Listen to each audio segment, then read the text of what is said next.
और भोपाल से बड़ी खबर सामने आ रही है। एचयूटी के संदिग्ध आतंकियों की हुई पेशी। आतंकियों को भोपाल जिला न्यायालय में किया गया पेश। आज एचयूटी के 10 संदिग्धों की रिमांड खत्म हुई है। एटीएस ने एचयूटी के संदिग्ध आतंकियों को पेश किया। 2 जून तक न्यायिक हिरासत में जेल भेज दिया गया है इन्हें। बड़ी खबर इस वक्त आपको बता रहे हैं, न्यायिक हिरासत में जेल भेज दिया गया है। जो संदिग्ध थे उनको आज न्यायालय में पेश किया गया, जहां से रिमांड नहीं ली है फिलहाल इनकी आगे, और इनको जेल यहां से भेज दिया गया है।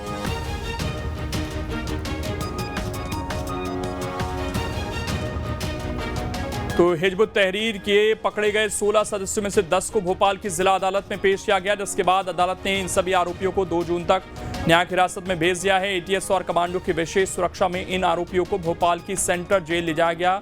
पूरी जानकारी दे रहे हैं हमारे सहयोगी जितेंद्र शर्मा।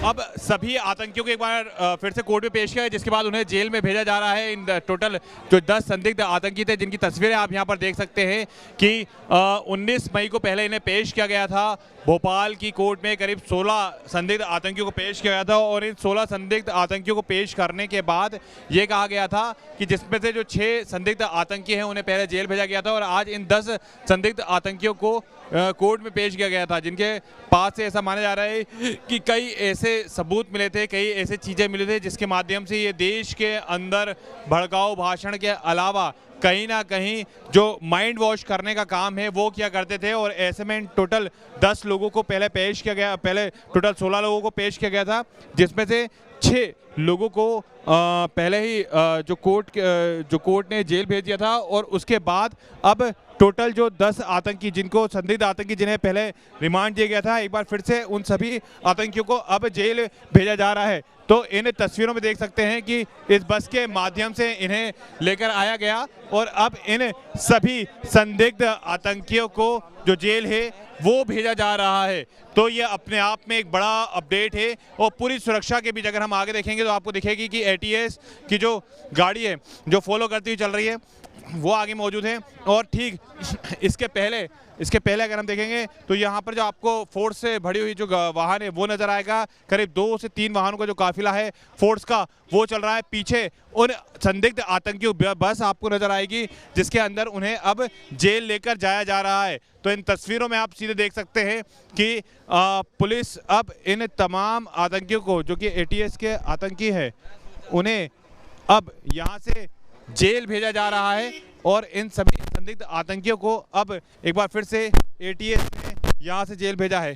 टोटल 16 लोगों की गिरफ्तारी हुई थी, 6 को पहले जेल भेजा गया था, और आज 24 तारीख जिनको आज कोर्ट में पेश किया गया था, टोटल 10 संदिग्ध आतंकी, अब उन्हें भी पूछताछ के बाद जेल भेजा गया है। वीडियो जर्नलिस्ट प्रदीप के साथ जितेंद्र शर्मा, न्यूज स्टेट भोपाल। और भोपाल से बड़ी खबर है, एचयूटी आतंकी संगठन का एक और बड़ा खुलासा। हिजबुत तहरीर का सिमी से कनेक्शन आया सामने। सिमी की तर्ज पर एचयूटी का बनाना चाहते थे नेटवर्क। सिमी के सदस्य के जरिए सलीम की होती थी फंडिंग। 2 बार महीदपुर में मिलने गया था सलीम। साजिद नागौरी और सलीम ने फिर डाला था हैदराबाद में डेरा। तो लगातार खुलासे होते हुए नजर आ रहे हैं, और एक और बड़ा खुलासा इसमें हुआ है। एचयूटी का सिमी से कनेक्शन सामने आ गया है। अब सिमी की तर्ज पर एचयूटी का बनाना चाहते थे नेटवर्क। सिमी के सदस्य के जरिए सलीम को फंडिंग होती थी। 2 बार महीदपुर में मिलने गया था ये सलीम, और साजिद नागौरी और सलीम ने फिर इसके बाद हैदराबाद में डेरा डाला था, जहां से इनके तार जुड़ने शुरू हुए थे, जो भोपाल छिंदवाड़ा तक पहुंचे और इनकी गिरफ्तारियों का दौर शुरू हुआ। और एटीएस की टीम ने इन्हें पेश किया है कोर्ट में आज।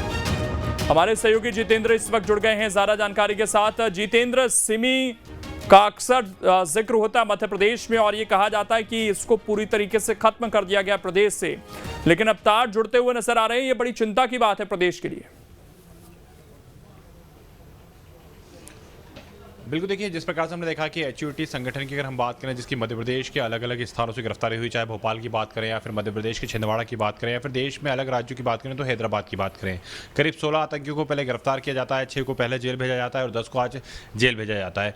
लेकिन इसमें कई ऐसे बड़े खुलासे हैं जो दिन प्रतिदिन होते जा रहे हैं, और इन खुलासों के चलते कहने की ये बात भी सामने निकल कर आ रही है कि किस प्रकार से मध्य प्रदेश के अंदर जो सिमी का एक नेटवर्क जो कि शुरुआती दौर में देखने को मिलता था, वो आज भी कहीं ना कहीं देखने को मिल रहा है। और यहाँ पर जिस प्रकार से निकल रहा है कि हिजबुत तहरीर का का जो सिमी कनेक्शन है उसका एक बड़ा खुलासा हुआ है, जिसमें बताया गया कि सिमी की नेटवर्क की मदद से मध्य प्रदेश में एक बड़ा जो अपना पैराग्राफ है उसको खड़ा करने की जो तैयारी थी वो हिजब उत तहरीर के ये जो तमाम आतंकी हैं वो कर रहे थे और उसी तर्ज पर पूरी तरीके से काम किया जा रहा था। इतना ही नहीं, सिमी के सदस्य साजिद गोरी के जरिए सलीम को जो फंडिंग थी जो कि टेरर फंडिंग के लेकर लगातार हमने देखा है कि चाहे NIA हो या फिर ATS हो, इनकी तरफ से जो कार्रवाई की जाती है उसमें ये देखने को मिलता है कि किस प्रकार से जो कार्रवाइयाँ वो की जाती हैं वो भी इसमें पूरी तरीके से शामिल थी। और इतना ही नहीं, अगर हम सिमी की बात करें तो एक और चीज़ निकल कर आई थी कि साजिद नारगोरी और सलीम ने हैदराबाद में भी अपना डेरा डाला था और इसके जरिए वो पूरे देश के अंदर एक बड़े नेटवर्क की जुगाड़ में थे कि एक बड़े नेटवर्क को खड़ा किया जा सके ताकि उस नेटवर्क के जरिए लोगों का जहाँ एक और माइंड वॉश किया जा सके, उनको माइंड वॉश करने के चलते उनको अपने संगठन से जोड़ा जा सके। और जो आतंकी साजिश है जिसकी कहने की रचना काफ़ी ज़्यादा तेज़ी से की जा रही थी, लेकिन इसके पहले ही NIA और ATS ने इनके तमाम मंसूबों को पूरी तरीके से फेल कर दिया, तो इन तमाम चीज़ों को लेकर उनका कहने की पूरी तरीके से फोकस था।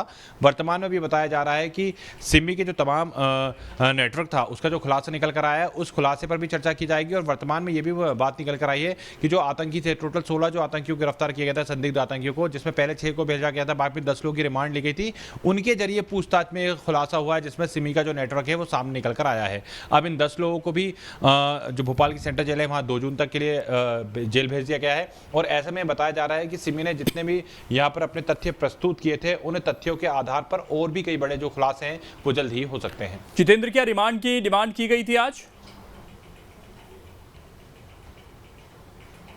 बिल्कुल, देखिए ATS की तरफ से यहाँ पर पिटीशन लगाई गई थी कि और भी ज़्यादा पूछताछ है जो की जानी चाहिए, लेकिन जिस प्रकार से समय अवधि काफ़ी ज़्यादा हो गई थी उसके बाद न्यायालय ने यही कहा कि 14 दिन का जो न्यायिक हिरासत है वो दी जाएगी, क्योंकि जो पूछताछ के लिए समय मांगा गया था वो पर्याप्त था और उस समय में जो पूछताछ की गई उससे कहीं ना कहीं ATS और जो न्यायालय है वो भी पूरी तरीके से संतुष्ट नजर आया। एक चीज़ और जितेंद्र, इसमें क्या अभी और लंबा नेटवर्क ये जुड़ता हुआ नजर आएगा यहाँ से, जिस तरीके से खुलासे हो रहे हैं इसमें? और क्या माना जाए कि अभी तो बहुत इनिशियल स्टेज पर ये खुलासे हुए हैं, इसके अलावा भी इसमें बहुत सारे लोग हैं जिन तक पहुंचना बाकी है और आने वाले समय में हो सकता है कि और गिरफ्तारियां देखने को मिले इनसे पूछताछ के बाद खास तौर पर? बिल्कुल, देखिए जिस प्रकार से पूछताछ की गई है और अलग अलग जगह से नेटवर्क निकाला गया। पहले आप देखिए कि 6 लोगों को गिरफ्तार किया जाता है हैदराबाद से। जब उनसे NIA और ATS पूछताछ करती है तो यह इनपुट मिलता है कि मध्य प्रदेश की राजधानी भोपाल और मध्य प्रदेश का एक और शहर है छिंदवाड़ा, जहाँ पर इनका नेटवर्क और इनके साथ काम करने वाले संदिग्ध आतंकी अभी भी पनाह लिए हुए हैं और मध्य प्रदेश कहीं ना कहीं पनाहगाह के तौर पर देखा जा रहा है। क्योंकि इससे पहले भी हमने देखा था कि JMB के आतंकी की बात की जाए या फिर हम PFI की बात की जाए तो मध्य प्रदेश से अलग अलग जगहों से गिरफ्तारी हुई है। और ऐसे में यहाँ पर देखने को मिला कि किस प्रकार से गिरफ्तारियाँ थी वो होती गई। पहले हमने देखा कि 6 लोगों की जो गिरफ्तारी हुई वो हैदराबाद से हुई, उनका जो इनपुट मिला उसके बाद भोपाल में और छिंदवाड़ा में रेड की गई, जिसके बाद इन आतंकियों को गिरफ्तार किया गया और अब इनसे पूछताछ जो की गई उसमें जो सिमी का कनेक्शन है वो सामने निकल कर आया है। तो कुल मिला के जो पूछताछ की जा रही है जिस प्रकार से अभी हो सकता है कि इसमें और खुलासे हों और लोगों तक ये जांच पहुंचे। फिलहाल बहुत बहुत शुक्रिया।